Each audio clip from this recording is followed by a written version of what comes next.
Hello everyone, আশা করি সবাই ভালো আছো। আমরাও ভালো আছি। তো দেখো, আমরা একটা বিয়ে বাড়িতে গিয়েছিলাম।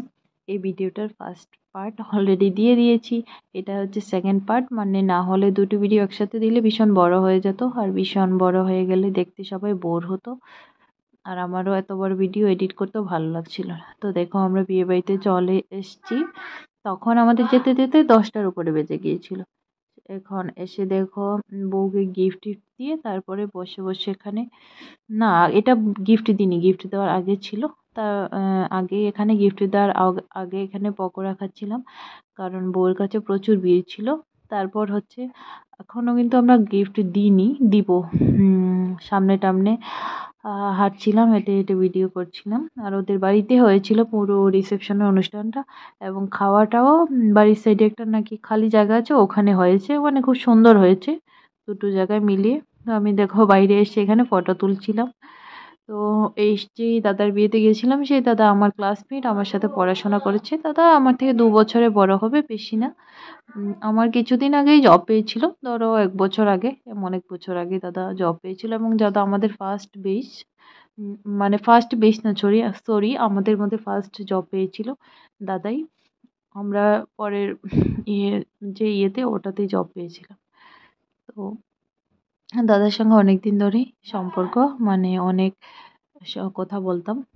আমার প্রিন্সের বার্থডেতেও এসেছিল। তারপরে এখন দেখো, আমরা গিয়েছিলাম বউকে গিফট দিয়ে, তারপরে হচ্ছে ছবি টবি তুলে নিয়েছিলাম।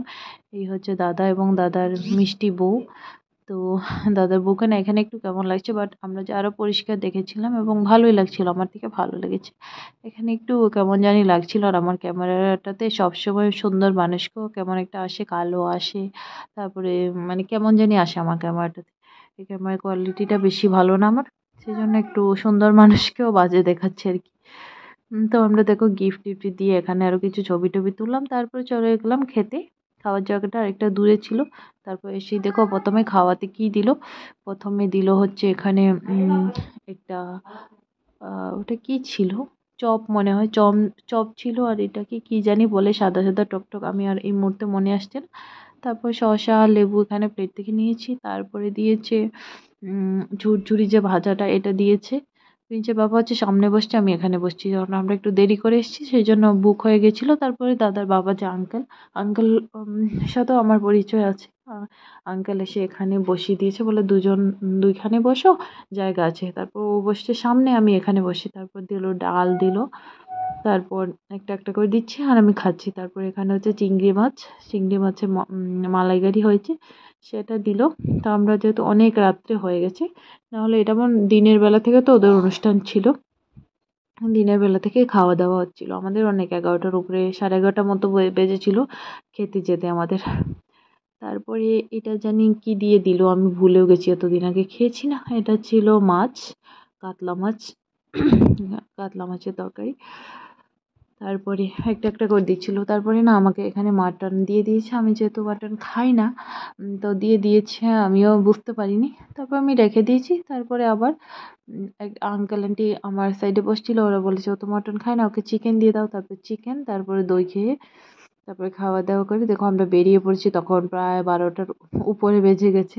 মানে রাতের শহরে ঘোরার মজাটা অনেক অ- পুরো আলাদা। আমার অনেক এক্সপিরিয়েন্স আছে এই রাতের শহরে ঘোরার, ভীষণ ভালো লাগে। ভীষণ হাওয়া, আর পুরো শহরটা ফাঁকা, মানে ভীষণ, এই গরমের দিনে তো রাতের শহরে ঘোরার মতো মজা মানে আর বলতে আর কিছু নেই। আমি অনেক ঘুরেছি রাতের শহরে, এই আগরতলা শহরে অনেক রাতে আমি ঘুরেছি, আমার ভীষণ ভালো লাগে। এবং মাঝে মধ্যেই আমরা রাতের শহরে কিন্তু বেরিয়ে পড়ি, আমরা বাজার করতে যাই অনেক দেরি করে, একদম লাস্ট টাইমে গিয়ে তারপরে পুরো শহরটা ঘুরে আসি, ভালো লাগে। তো দাদার বাড়ি ছিল আগরতলা রামনগরে। তো ওখানে আমাদের বাড়িতে আসতে বেশিক্ষণ না, 15 মিনিট টিনিট লেগেছিল। তারপরে দেখো যাচ্ছি, যেতে যেতে আমরা হচ্ছে অনেক গল্প করেছি, অনেক কিছু বলে আসছিলাম, অনেক কিছু কত কথা বলা হয়েছে আমাদের, এই মুহূর্তে আমার ঠিক মনে নেই। বলে টলে তারপরে হচ্ছে দেখো, বাড়িতে এসেছি। বাড়িতে এসে আছে না, ড্রেসটা চেঞ্জ করার আগে একটু ভিডিও টিডিও করে নিচ্ছিলাম, মানে যাওয়ার সময় করা হয়নি, চুল টুলগুলো খুলে গেছে একদম, তাও করে নিচ্ছিলাম একটা দুইটা যা।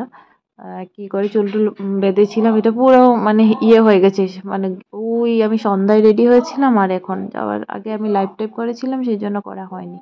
আর প্রিন্স হচ্ছে ঘুমিয়ে পড়েছে, যাওয়ার সময় ঘুমিয়ে রেখে গেছি, এসেও দেখেছি ঘুমিয়ে পড়েছে।